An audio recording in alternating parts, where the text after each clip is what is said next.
بسم اللہ الرحمن الرحیم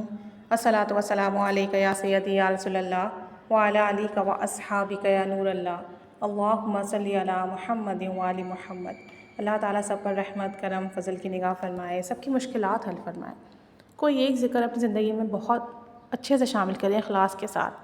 بعض اوقات یہ ہوتا ہے کہ ہماری تعداد کوانٹٹی بہت نہیں ہوتی، لیکن اسے پڑھنے کا طریقہ اتنی محبت کے ساتھ، خلوص کے ساتھ، توجہ کے ساتھ ہوتا ہے کہ وہ بہت کم کوانٹٹی میں ہمیں بہت زیادہ فیض دے جاتے ہیں۔ اور بعض اوقات ایسا ہوتا ہے کہ ہم کوئی ذکر ہزاروں لاکھوں بار کر رہے ہوتے ہیں، زبان سے کر رہے ہوتے ہیں، توجہ دھیان، دل دماغ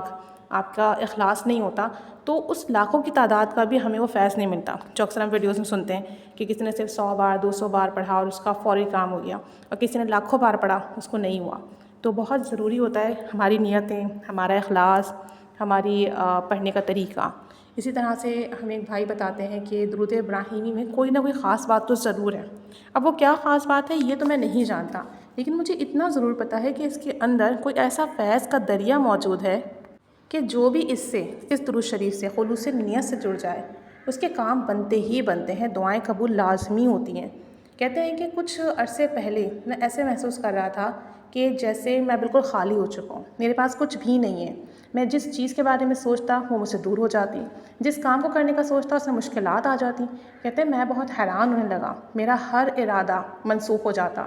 ایسا کبھی نہیں ہوا، یعنی زندگی میں مجھے ہر طرف سے ناکامیاں مل رہی تھیں، پریشانیاں مل رہی تھیں، حالات دن بدن خراب ہو رہے تھے، کچھ سمجھ نہیں آ رہا تھا۔ کہتے ہیں کہ میں نے درود ابراہیمی کی برکات کے بارے میں بہت کچھ سن رکھا تھا، لیکن کبھی پڑھا نہیں،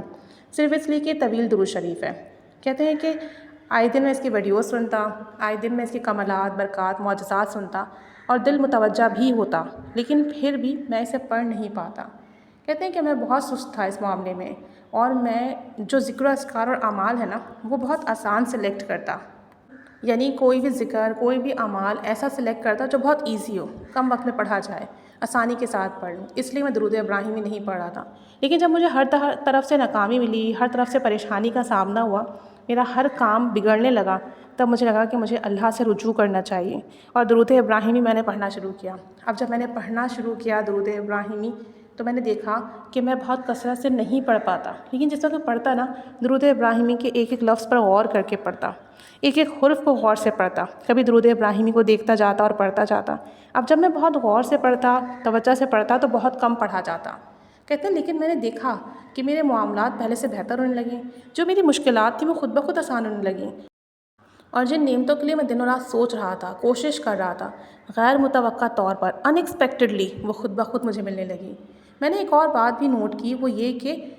درود ابراہیمی کا فیض اخلاص کے درجے کے مطابق ملتا ہے، درود ابراہیمی کی برکت اخلاص کے درجے کے مطابق ملتا ہے، یعنی کہ آپ جس نیت سے پڑھتے ہو، جتنے خلوص سے پڑھتے ہو، جتنی محبت توجہ سے پڑھتے ہو، اس کا فیض ویسے ہی ملے گا، اگرچہ کہ آپ کی تعداد کم ہو۔ تعداد کے حساب سے نہیں ملتا، آپ لاکھوں میں پڑھ لیں نہیں ملے گا، لیکن اگر آپ نے چند بار بھی محبت میں ڈوب کر پڑھ لیا آپ کو وہ سب کچھ مل جائے گا جس کا آپ کو گمان بھی نہیں ہے، یا جس کا آپ تصور نہیں کرتے ہو، یا جو چیز آپ کے لیے امپاسبل ہے۔ کہتے ہیں میری اپنی لائف میں ابھی 2 سے 3 ایسے بڑے بڑے کام بنے ہیں جو میرے لیے واقعی امپاسبل تھے، اور جن کاموں کے لیے میں ایک عرصے سے کوشش کر رہا تھا اور کہیں سے دروازہ نہیں کھل رہا تھا، لیکن جب میں تنہائی میں بیٹھ کر